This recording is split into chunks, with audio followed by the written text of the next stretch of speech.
Driver, start your engine! In the beginning, stock cars outran the police to deliver the hooch to our ancestors. So sweet. Are you ready for a trip down victory lane, where Richard Petty's winnings were insane and Dale Earnhardt put everyone to shame? Canadian Junior Handley is in the Hall of Fame. Live from Haldeman County, it's time for the Driver in Deep podcast. Are you ready?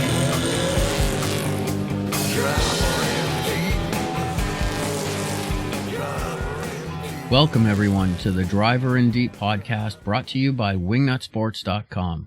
Today's episode sponsor is WeatherTech.ca. I'm sure you've all heard how great WeatherTech laser measured floor mats are. I, for one, am going to tell you again, they are worth every penny. I couldn't agree more, Mark. WeatherTech floor liners and cargo mats fit like a glove and cover the complete floor area, and even wrap up around the sides for more complete coverage.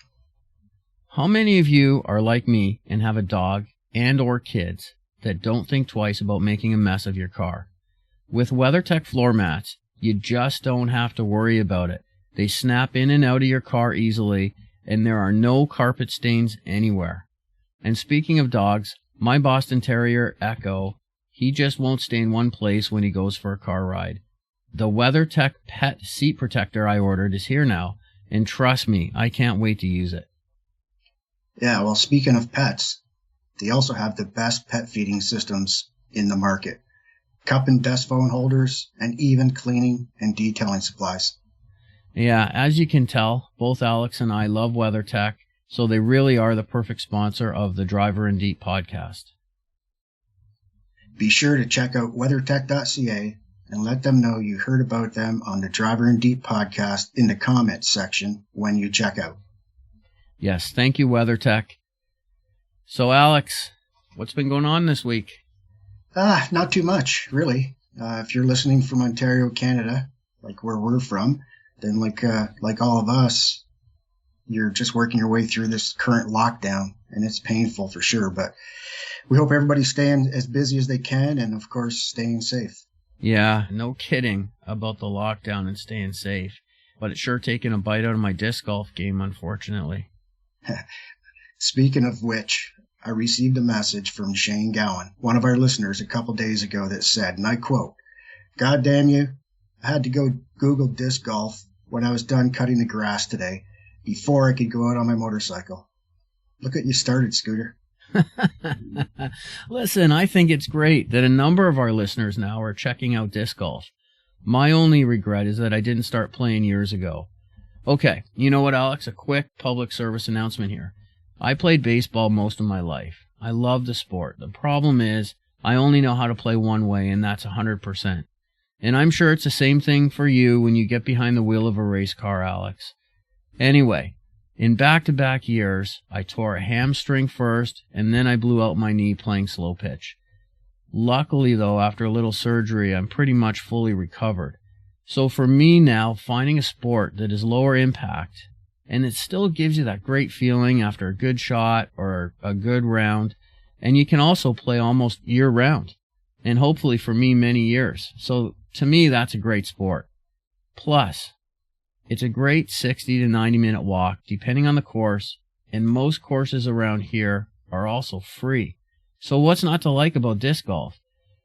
But don't be fooled. There is a lot more to it than just throwing a disc at a basket.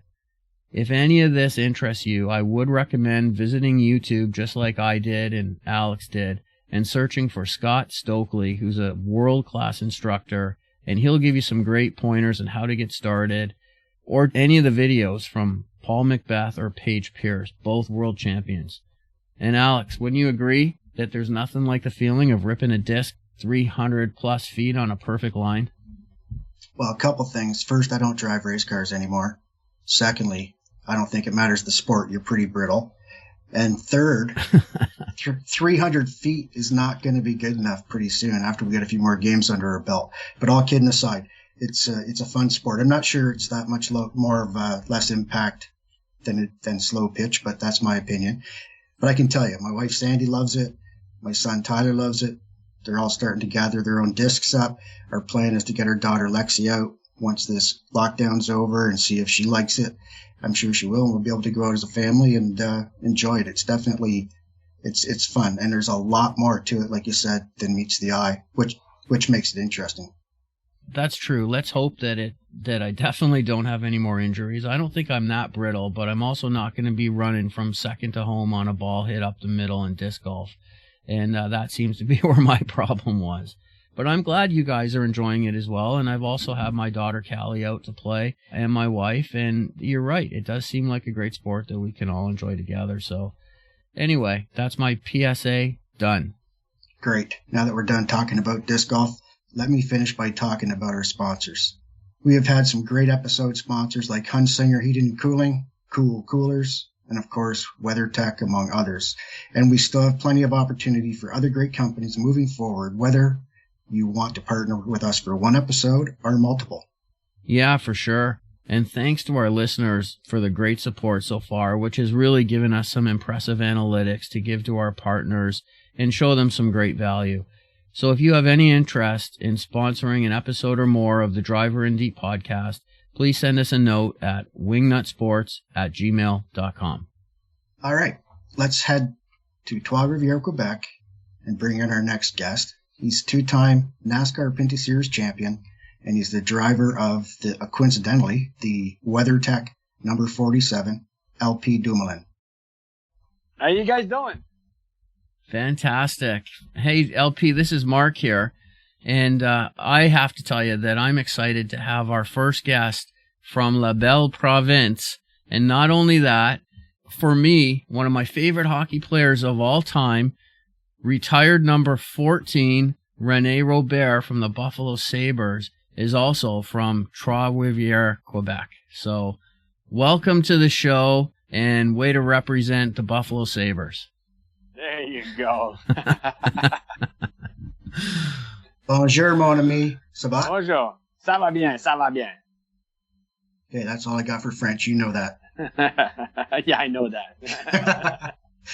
That's great to hear. Listen, how are things in Trois-Rivières? And more specific, Hey, how are preparations going for 2021? There you go. There you go. Things are doing very well here in the Dumoulin competition shop. I mean, we've as everybody else, we had a tough 2020, but we tried to take advantage of the situation to catch up on a lot of stuff we wanted to do in the past couple of years. So we've revamped the shop. We've built a new oval car. We've done a lot of things around our equipment. We did a lot of maintenance because you know how it is. At some point, you just you have to catch up on a lot of things. So that's what we've done. We think we've found some more speed in the cars as well, and we had some time for testing too. So and we had to follow all the rules too, the protocols and all that stuff, because we had a lot of people that here in Quebec we work by zone, and you have the red zone, orange zone, and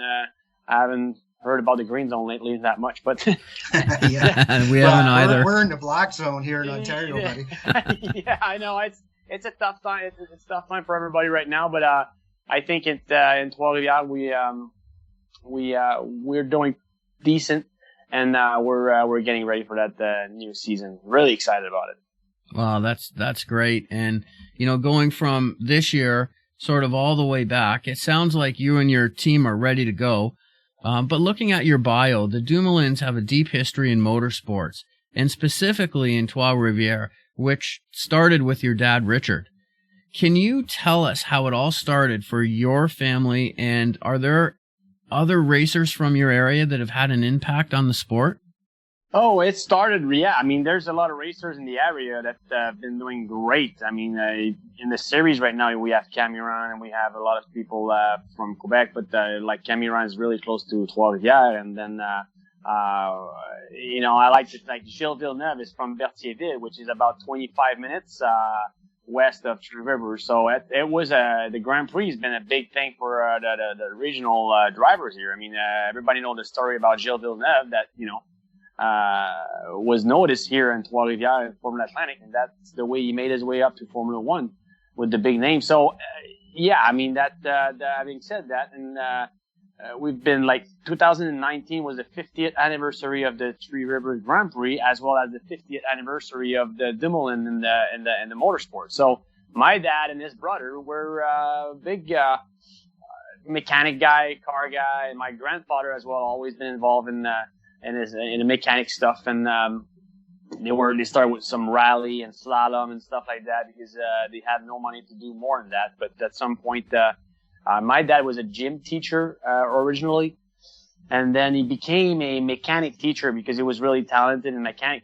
That way, he just got some Mini Cooper S in the days and started racing with that, going to Tremblant, Motorsports, and all those tracks. And it was the old ways, it was you go to the racetrack on Saturday morning, you sleep and you do camping for sleeping, and then a fire camp at night to do some cooking, and that if the car breaks, usually you go back home. That's the way he started, and with his brother, and but they were very passionate about racing and the sports in general. So that's where it all started with Dumoulin Competition. But afterwards, obviously, he had kids. He was still involved in as a crew chief for other teams, and then JF, my brother, and I, we grew up around cars and sports and all kinds of sports, but we hooked on motorsport. That's the one we I played football for 4 years, American football. I played rugby, I played basketball, all kinds of sports, but always came back to motorsports. So that's the way we kind of started. JF and I, we had a rule at home: you got to go to the school, and my dad bought scrapyard cars. And then we were building those cars after school. I had a Renault 5 when I was 12 years old.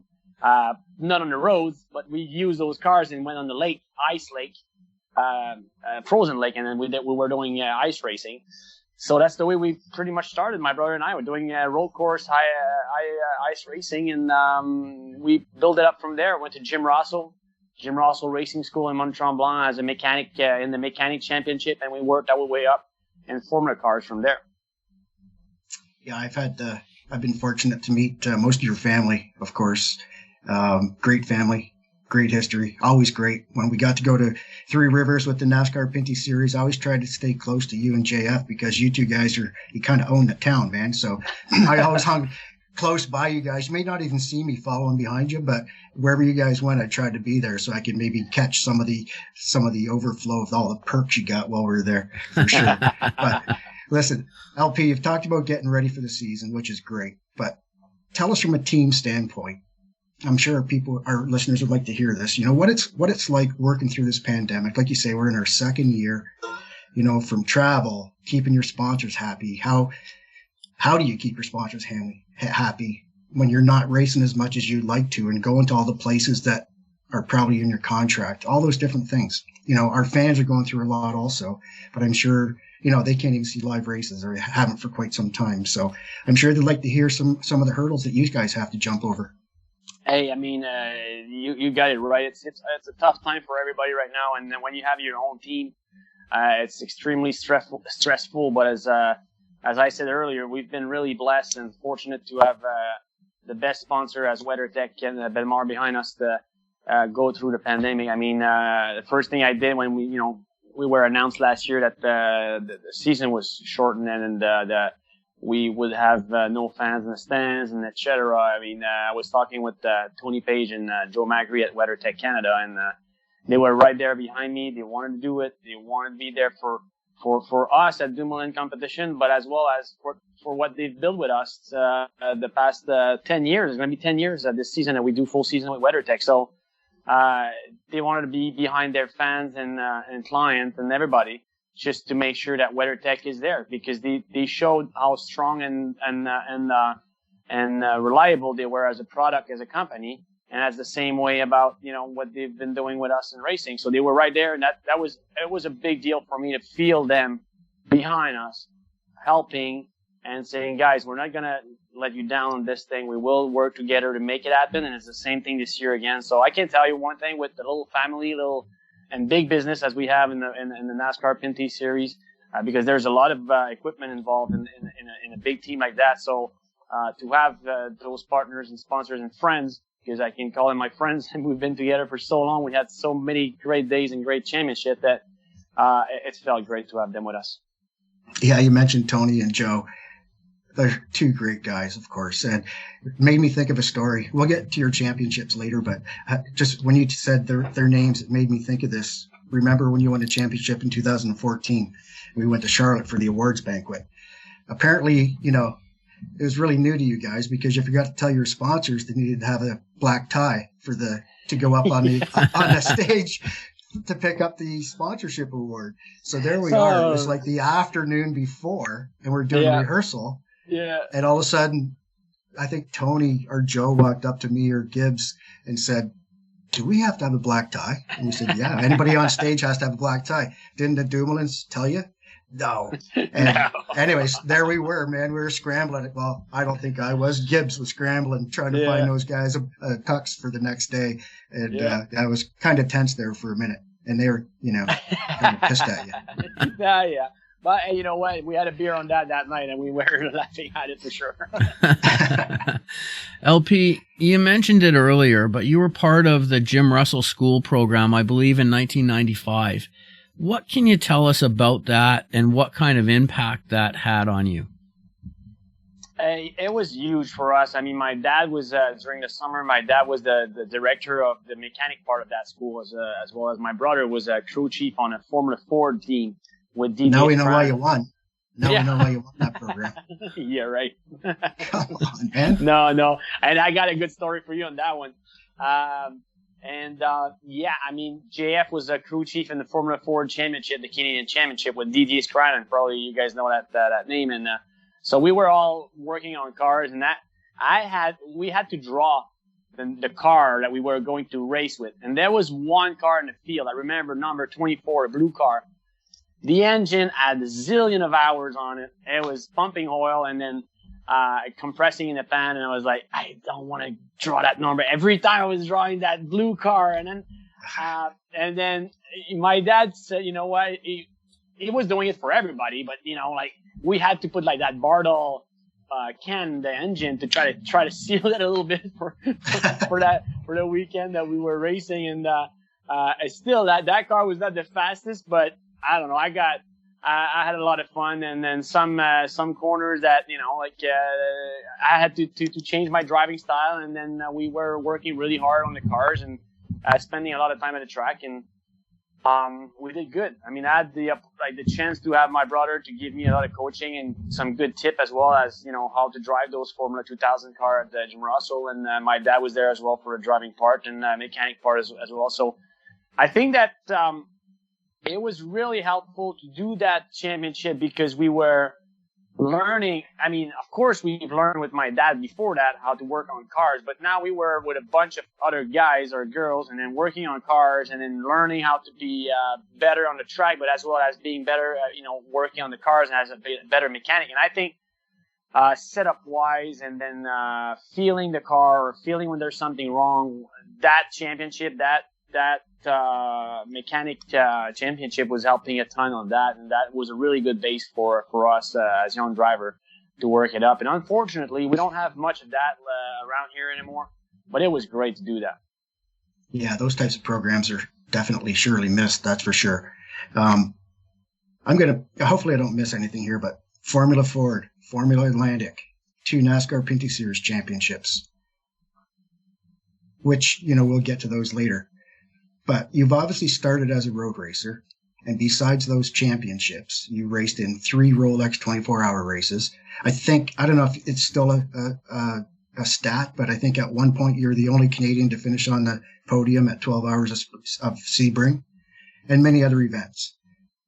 Talk about those events a little bit. Is there one more memorable than the other? I mean, Daytona must have been crazy. Hey, there's so many stories about all those big races. I mean, of course, the Formula 40 years Canadian Championship, and then as well as all my evolution towards Formula Atlantic.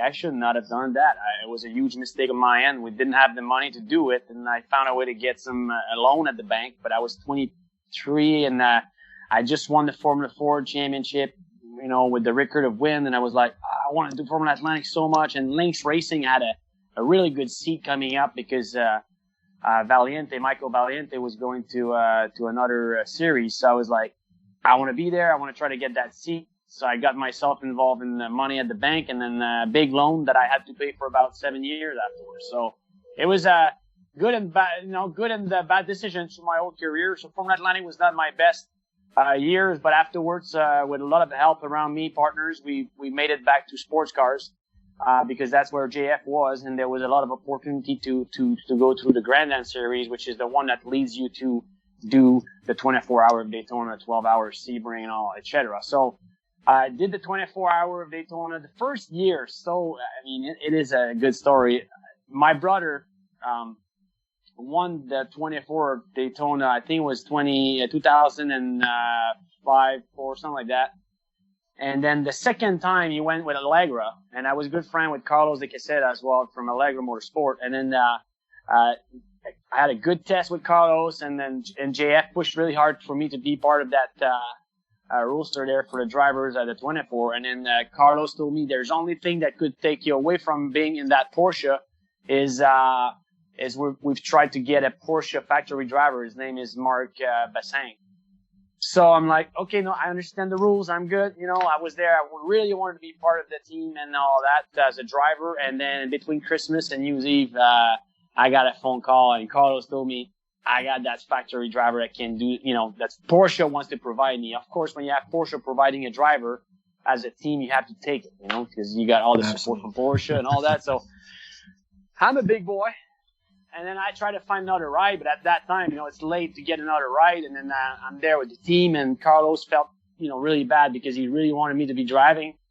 And they were looking for a driver changer, like someone to do the driver change, to pull the driver out, put the other one in, and then strap the belts and all that. So I did the driver, I did the change of the drivers for 24-hour at Daytona my first year instead of driving the car.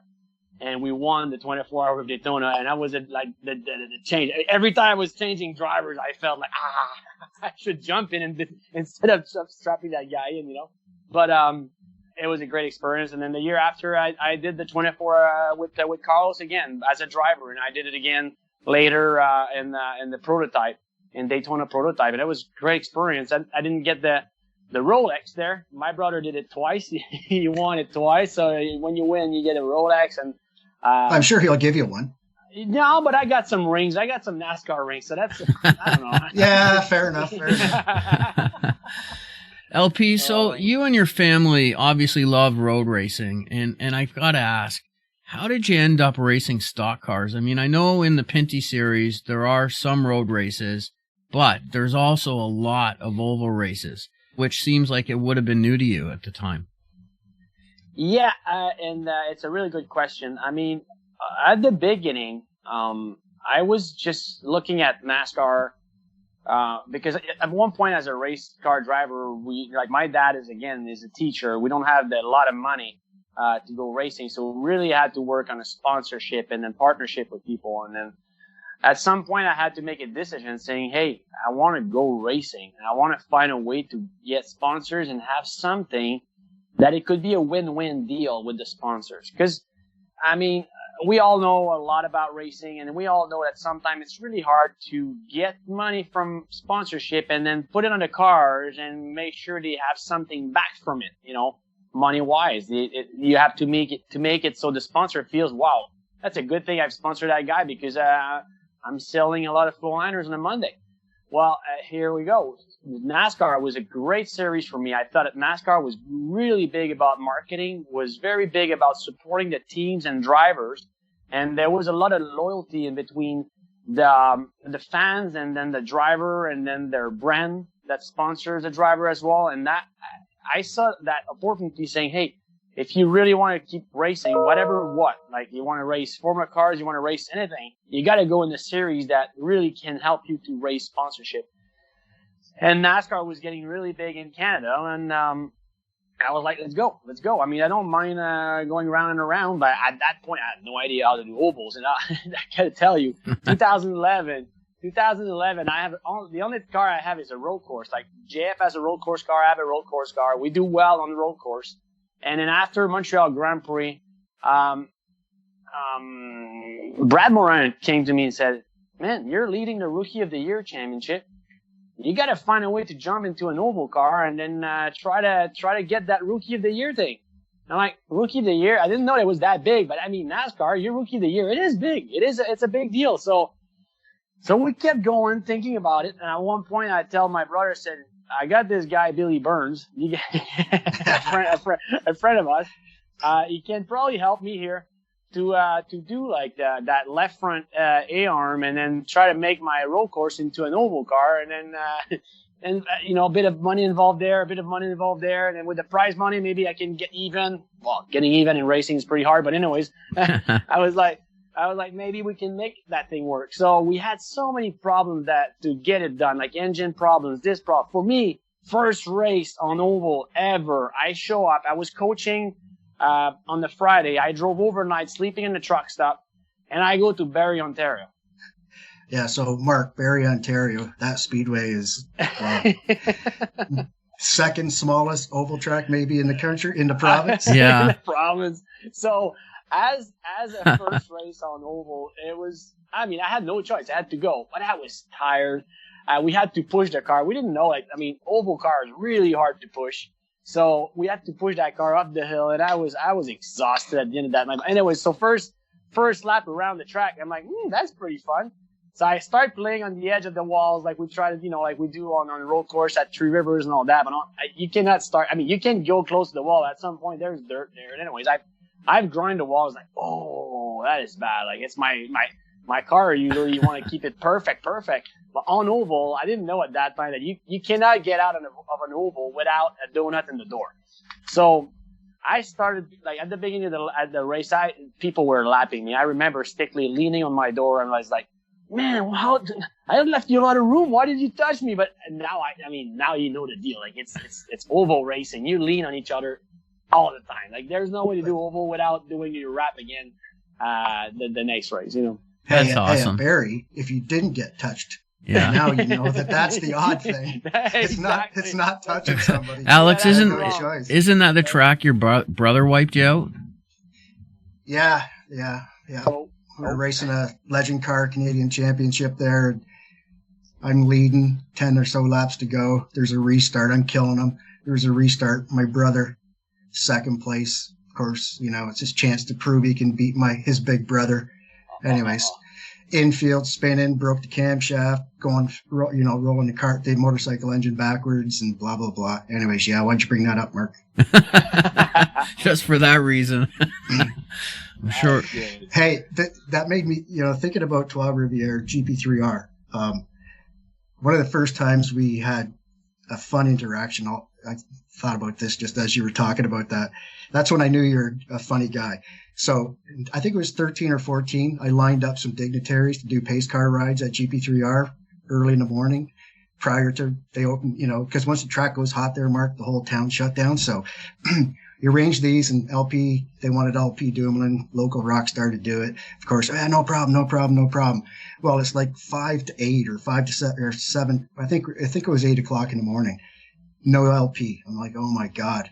I text him. I said, LP, where are you? I'm not coming. And then the bugger walks in my office door about 2 seconds later, laughing his ass off. That's when I knew he was going to be all right. Remember that? Oh yeah. You know what? Life has to be fun, my man. Absolutely. Yeah. Oh boy. No. So that's the way we started on doing oval, and my first time around the racetrack. So I had to go to Barrie, and then I went out east to Antigonish, which is a wow. So I had problems with the engine there, couldn't run that much, and we went to then we ended up in the last race of the season those days was Kawarta. Yeah. So that year, winning the Rookie of the Year, I was coaching Cooper McNeil, which is David McNeil's son from WeatherTech. Right. And then I'm going to Sonoma coaching Cooper.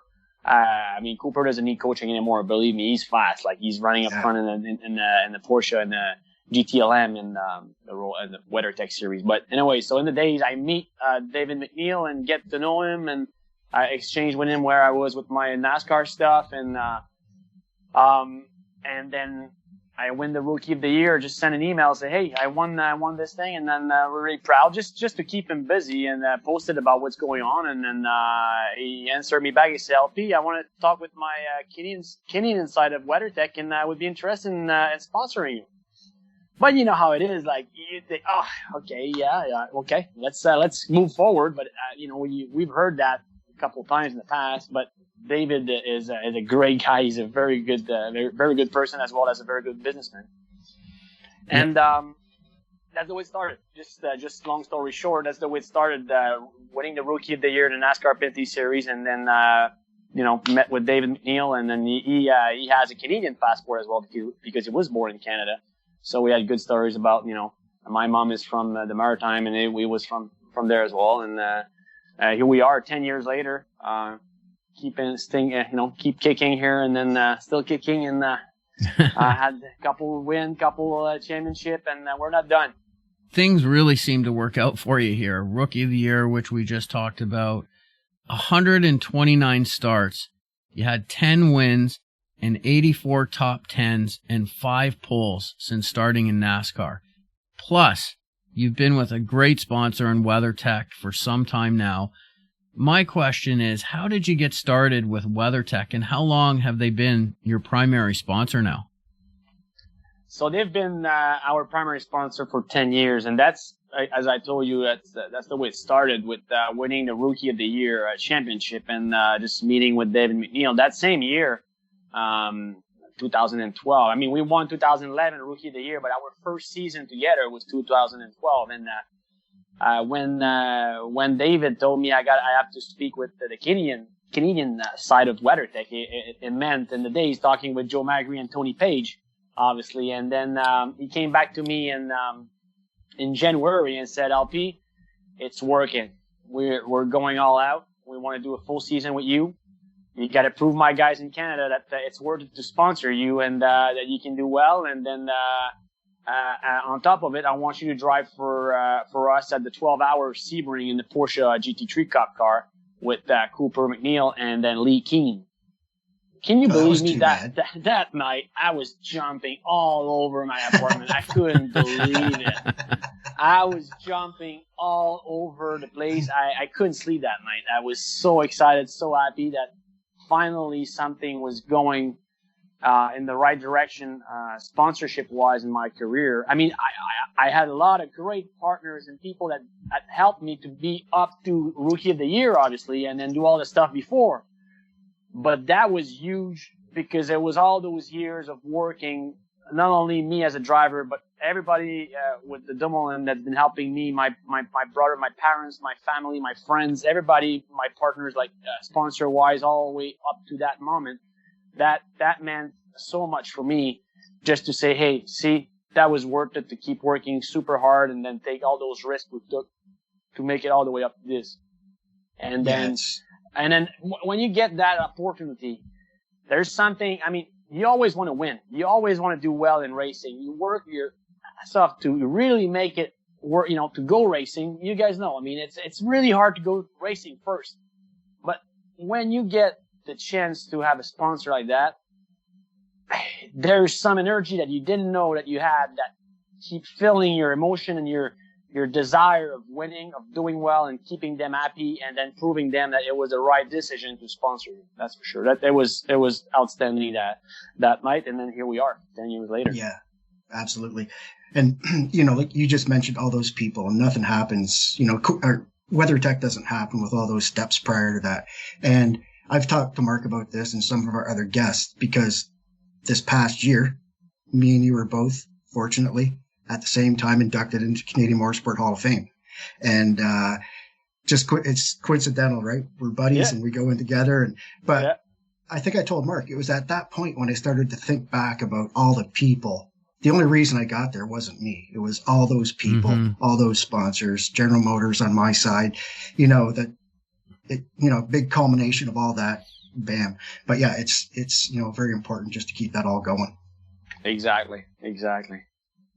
Before we let you go, I see that you and your brother JF are professional racing instructors. Can you tell us a little bit more about this, and why do you help? Is this just an off-season thing for you? And is this something that you can see yourself doing even after you're done with your driving career? Of course. I mean, that's basically what we've been doing. We started coaching like I was 2004, 2000. I started coaching at Patrice Brisebois. I don't know if you remember, hockey player from the Montreal Canadiens.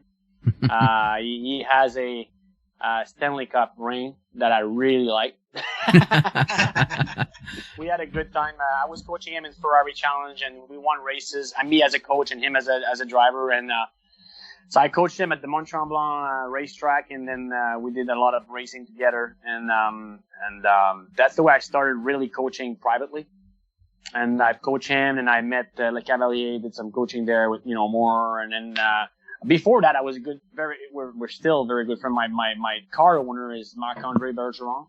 So, that's where the 47 comes from. Marc-André was, hockey player in the NHL. And, so anyways, I started coaching in 2005 or 6 around that privately. Before that, I was doing ride and drives. A lot of people in the industry, race car driver, we are hired to do ride and drive calls. So many companies can hire us to, exhibit or to they have a new car, they want to have people to try them, they need some professional driver to do some exercise as well, as well as presenting the new product. But anyways, afterwards, doing the private coaching is more with Ferraris and Porsche. We coach people that wants to not become a professional race car driver, but they want to drive their race car, which is very often Ferraris and Porsche, at high speed. You want to be safe as well as they want to be fast. So that's what we've been doing for a long time, and that's something we can keep going as well. So I was doing that before going full out in NASCAR. I was doing that aside from doing the racing, and then right now I'm fully commit, like full season. But when I have times during the summer, which is rare, but over the winter, I can do a lot of coaching and go from one track to another. And it can be all kinds of drivers that sometimes they can be gentleman drivers, but they can be pretty fast. Like they can be still really good. And as well as you can get someone that's green, that never really raced before. They're successful business people, girls or men, and they want to raise their cars. So we're there to help to make it up the ladder. Yeah, it's important. Turns them into car people and race fans for sure. So, yep. I actually have Mr. Brisebois on my list of guests, but I just have a hard time getting over that Montreal Canadian thing, being a Leaf fan. And I know we're going to get into it, but maybe we'll ask if he'll come on with us. Maybe he can be the icebreaker. Comes from Quebec. Maybe he'll come on board now. And there you go. Then you'll get to see what a Stanley Cup ring looks like, Alex. I already saw it. Yeah. It's a cool thing, that's for sure. Yeah, great guy. And I don't know if I told you, Mark, but Patrice raced some Pinty series with us. You did mention that. Yeah, that's great. Yeah. Anyways, listen, LP, we can't thank you enough for coming on, making time during the busy preseason, getting ready to go, and we want to wish you and your team the best of luck and a very successful season. And definitely, we're going to follow along. That's awesome. Believe me, we'll work really hard to go get that big trophy. Best of luck for the season ahead. Thanks for having me, guys. See you, buddy. Well, like a lot of our guests, he comes from another great racing family. And, those guys, I'll tell you, they're as professional as they come. Mark, quickly, can you tell our great listeners again how they can support us? Absolutely, Alex. We always tell you to head over to Facebook and search for Wingnut Sports. You'll find us there. We're also on Instagram and Twitter. Just look for us at Wingnut Sports. And, of course, you can email us at wingnutsports@gmail.com. And if you listen to us on Apple Podcasts or Spotify, we'd really appreciate it if you took a moment just to like our podcast and also make sure that you subscribe to it as well. This has been the Driver in Deep podcast with your hosts, Mark and Alex. Hope you enjoyed it and have a fantastic week, everybody. Well, we're wide open sideways. Alright, you're clear. The talk is cheap. You're clear on this. We got the foot to the floor. We're gonna drive her in deep. Gonna be on the inside of you. Alright, you're clear. Got a slow boat coming up on your inside. Alright, you're clear. You're clear on this. Gonna be on the inside of you. Alright, you're clear.